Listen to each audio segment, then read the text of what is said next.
अस्सलाम वालेकुम। आज हम करने जा रहे हैं chapter number 15, ethical issues in financial reporting. MCQ number 1, which of following are true about ethics. इन सब में से एथिक्स के बारे में ट्रू कौन सा है। पहले कह रहा है वो ethical behaviour is more than obeying laws rules and regulations. वो कह रहा है एथिकल बिहेवियर जो है लॉज रूल्स और रेगुलेशन को फॉलो करने के अलावा भी और कुछ है। हाँ, तो सिर्फ लॉ को ओबे नहीं करना होता, रूल्स और रेगुलेशंस को ओबे नहीं करना होता एथिक्स में और भी चीज़ें आती हैं। Ethics is about doing right things, तो ये भी एथिक्स में ही आता है। थर्ड में कह रहा है the accountancy profession is committed to acting ethically and in public interest, तो ये भी ठीक है। तो इसमें ये तीनों आ जाएंगे, 1, 2 एंड 3 ऑल। पहले का हो जाएगा ऑप्शन नंबर डी, जिसमें कह रहा है 1, 2 एंड 3 ऑल। ठीक है। सेकंड में वो कह रहा है ICAP code of ethics is applicable to. ICAP का जो कोड ऑफ एथिक्स है वो किस किस पे एप्लीकेबल है। मेंबर्स पे भी वो एप्लीकेबल होते हैं, जो अकाउंटेंट इन प्रैक्टिस होते हैं, जिन्होंने सीए पूरा कर लिया होता है यानी। तो उसके बाद स्टूडेंट पे भी वो लागू होते हैं, स्टूडेंट पे भी एप्लीकेबल होते हैं। और उसके बाद जो मेंबर्स अकाउंटेंट्स इन बिजनेस होते हैं उन पे भी वो एप्लीकेबल होते हैं। तो ये तीनों पे एप्लीकेबल है, तो ये भी इसी तरह वो दूसरे का भी डी हो जाएगा। थर्ड एमसीज में वो कह रहा है Ibrahim is member of ICAP working as a unit accountant. He is a member of a bonus scheme under which staff receive a bonus of 10% of their annual salary if profit for the year exceed a treasure value. यानी अगर profit एक amount से increase कर जाए तो उनको 10% of annual salary का bonus भी मिलेगा। ठीक है, यानी प्रॉफिट पे डिपेंड कर रहा है बोनस उनका। आगे वो कह रहा है Ibrahim has been reviewing working papers prepare to support this year's financial statement. He has found a logic error in the spreadsheet used as a measurement tool for provisions. correction of this error would lead to an increase in provision. This would decrease profit below the trigger level for the bonus. तो कह रहा है कि एक उसने गलती देखी है प्रोविजन रिकॉर्ड करने की, अगर वो गलती सही करे तो प्रोविजन ज़्यादा हो जाएगी, और प्रोविजन ज़्यादा होने से प्रॉफिट कम हो जाएगा। तो which threat to fundamental principle Ibrahim is facing. तो इब्राहिम को यहाँ पे कौन सा मसला आ रहा है। तो क्योंकि यहाँ पे मसला ये है कि अगर प्रॉफिट कम हो जाता है तो बोनस नहीं मिलेगा, यानी ये पैसों की बात हो रही है। तो ये सेल्फ इंटरेस्ट का इशू आ रहा है यहाँ पे। तो यहाँ पे थ्रेट होगा सेल्फ इंटरेस्ट थ्रेट। थर्ड का हो जाएगा ए। फोर्थ में कह रहा है Ibrahim is a member of working, तो सेम ही क्वेश्चन है, सेम ही है, बस रिक्वायरमेंट डिफरेंट है। रिक्वायरमेंट पढ़ते हैं। रिक्वायरमेंट में वो कह रहा है which fundamental principle is mainly affected in above situation. MCQ दोबारा देखते हैं। दिस वुड, ठीक है, पीछे वो पूछ रहा था कि फंडामेंटल प्रिंसिपल थ्रेट कौन सा आ रहा था, और अब वो पूछ रहा है कि फंडामेंटल प्रिंसिपल इफेक्ट कौन सा होगा।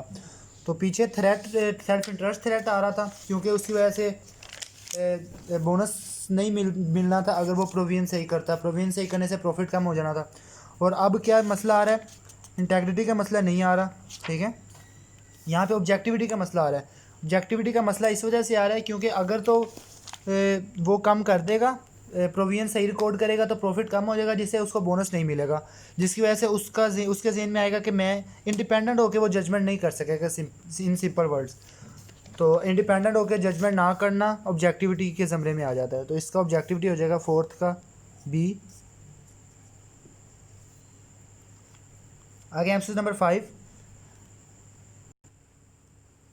फिफ्थ में कह रहा है FL is coated on the stock exchange with revenue of over 5 billion per annum. During the year ended 30 June 2015, FL has incurred a loss of 26 million. 26 million का loss हुआ. The chief executive is of the view that depreciation of loss may result in the banker's refusal to review the credit facility.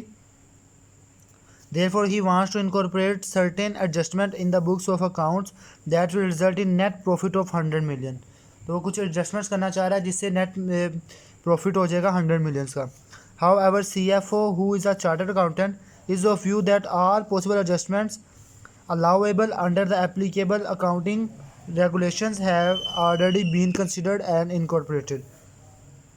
Identify two categories of threat to fundamental principle of objectivity और professional competence and due care. तो वो पूछ रहा है कि कौन से दो जो थ्रेट हैं वो एप्लीकेबल यहाँ पे अप्लाई हो रहे हैं। तो यहाँ पे एक तो सिंपल वर्ड्स में सेल्फ इंटरेस्ट थ्रेट अराइज हो रहा है, क्योंकि यहाँ पे भी पैसों की बात हो रही है। नेट प्रॉफिट ज़्यादा होगा तो उससे क्या होगा कि बैंक जो है जो रिफ्यूज़ कर रहा है क्रेडिट फैसिलिटी के लिए वो रिफ्यूज़ नहीं करेगा, ठीक है। तो इस वजह से ये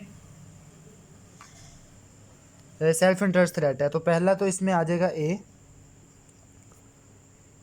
और दूसरा यहाँ पे थ्रेट आ रहा है इंटिमिडेशन का। इंटिमिडेशन का थ्रेट इस तरह आ रहा है कि अगर तो प्रॉफिट होगा, प्रॉफिट नहीं होगा, लॉस होगा, तो बैंक उसको क्रेडिट फैसिलिटी नहीं देगा।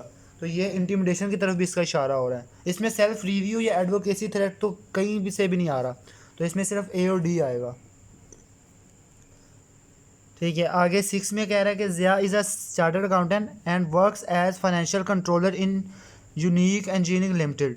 Unique Engineering Limited is currently considering the acquisition of Top Storage Limited and Zia is a member of the team which is currently negotiating to acquisition with management of TSL। After becoming aware of prospective acquisition, Zia purchased 1 million shares of TSL in the name of his wife and son। तो जब उसको पता था फिर उसने shares ख़रीद लिए, अपने नाम पे नहीं बल्कि अपनी बीवी और अपने बच्चों के नाम पे। तो इससे क्या पूछ रहा है वो, what which of following fundamental principle of ICAP code of ethics Zia has breached. Zia ने कौन से फंडामेंटल प्रिंसिपल को ब्रीच किया है। तो एक तो यहाँ पे सिंपली उसने कॉन्फिडेंशियलिटी को ब्रीच किया है, क्योंकि कॉन्फिडेंशियलिटी में कॉन्फिडेंशियलिटी प्रिंसिपल ये कहता है कि कोई भी ऐसी इंफॉर्मेशन जो आपको बिज़नेस रिलेशन की वजह से मिले उसको ना आपने अपने फ़ायदे के लिए यूज़ करना है और ना किसी के फ़ायदे के लिए यूज़ करना है, और ना ही वो किसी के सामने डिस्क्लोज़ करनी है। तो यहाँ पे ज़िया ने उसको अपने फ़ायदे के लिए यूज़ किया है, इस वजह से ये कॉन्फिडेंशियलिटी प्रिंसिपल की वायलेशन है। और इसके साथ साथ ये उसका प्रोफेशनल बिहेवियर भी नहीं था, बिहेवियर उसका प्रोफेशनल नहीं था, तो ये प्रोफेशनल बिहेवियर को भी उसने वायलेट किया। तो 6 का हो जाएगा बी। आगे MCQ नंबर 7, सेम MCQs है, रिक्वायरमेंट में डिफरेंस है। रिक्वायरमेंट में कह रहा है which potential threat is involve in above circumstance. अब इसमें अबव जो सर्कमस्टेंस है इसमें थ्रेट क्या होगा। तो थ्रेट यहाँ पे ज़ाहिर है मनी की बात हो रही है, पैसों की बात हो रही है, तो यहाँ पे सेल्फ इंटरेस्ट थ्रेट होगा। 7 का ए हो जाएगा, सेल्फ इंटरेस्ट थ्रेट। जहाँ पे पैसों की बात हो रही हो, उस कोई इंटरेस्ट हो, तो वो सेल्फ इंटरेस्ट थ्रेट हो जाता है। आगे MCQ नंबर 8, MCQ नंबर 8 में वो कह रहा है Atif is a chartered accountant and has been working as manager accountant in an unlisted public company MNZ Limited. By preparing financial statement for the year ended 31 December 2016, CFO of MNZ, who is also a chartered accountant, informed Atif that directors are considering to have company listed on Pakistan Stock Exchange. Consequently, CFO wants to show higher profits and has asked Atif to identify areas where book adjustment can be made. He has also informed that if MNZ is able to list the shares at a price of 35 or more, our managerial staff would be given an additional bonus। तो वो कह रहा है कि अगर share price जो है वो 35 या उससे ज़्यादा हो जाए तो तमाम मैनेजरियल स्टाफ को बोनस भी दिया जाएगा। Which fundamental principle of ICAP code of ethics have been breached by CFO। यहाँ पे वो कह रहा है CFO ने कौन कौन सा कोड ऑफ कंडक्ट ब्रीच किया। तो CFO ने क्या क्या ब्रीच किया। एक तो उसकी इंटेग्रिटी ठीक नहीं थी, इंटेग्रिटी को उसने ब्रीच किया। दूसरा उसका प्रोफेशनल बिहेवियर भी ठीक नहीं था। तीसरा ऑब्जेक्टिविटी का भी मसला आ रहा है, क्योंकि वो ऑब्जेक्टिव नहीं हो रहा यहाँ पे। तो यहाँ पे तीनों हो जाएंगे, ऑल ऑफ दीज हो जाएगा।